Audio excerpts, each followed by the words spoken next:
Hi hello welcome to Brinda's tailoring. இப்போ பட்டி வந்து ப்ளவுஸோட எப்படி வந்து இன்விசிபிளாக எப்படி ஜாயின் பண்ணுறது அப்படிங்கிறத நான் இதில் காட்டுறேன். இப்போது பட்டி ஆல்ரெடி நம்ம அடித்து இதை ரெடியாக எடுத்து வச்சுக்கிட்டாச்சு. இது எல்லாமே சமமாக இருக்கணும். இது வந்து உள்ளார ஒரு பீஸ் கொடுத்து நம்ம ரெடி பண்ணி வச்சுருக்கோம். இதோடு சேர்த்து இந்த ரெண்டு துணியாக சேர்த்து அடித்து வச்சுருக்க பக்கத்தை எடுத்து இந்த சைடு இப்படி அடிக்கணும்.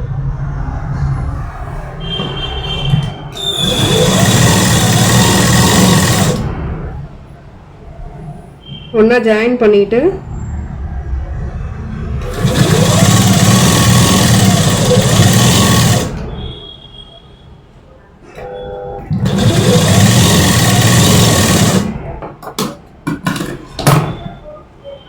இதை இப்போ ஒன்றா ஜாயின் பண்ணியாச்சு.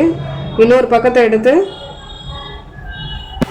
எப்படி ஃபோல்டு பண்ணிக்கணும். இந்த தையலில் இந்த துணி வந்து படக்கூடாது. இதுக்கும் ஒரு 1 இன்ச்சு டிஃப்ரெண்ட் இருக்கும். ஓகேவா?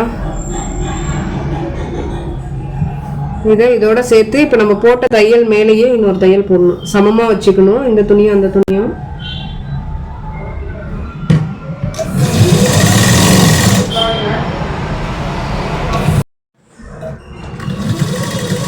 என்னுடைய சேனலில் ஆல்ரெடி நான் வந்து டைலரிங் டிப்ஸு, எப்படி தைக்கிறது, எப்படி கட்டிங் பண்ணுறது, இது எல்லாமே போட்டிருக்கேன். பைப்பிங்லாம் போட்டுட்ருக்கேன்.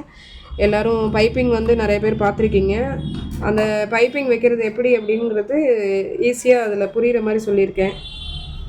அதே மாதிரி இது வந்து பட்டி எப்படி வைக்கிறது, இன்விசிபிளாக எப்படி வைக்கிறதுங்கிறத இதில் நான் காட்டியிருக்கேன்.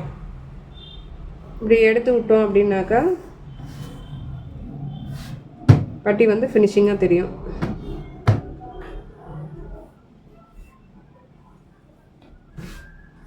ஓகேவா? தேங்க்யூ.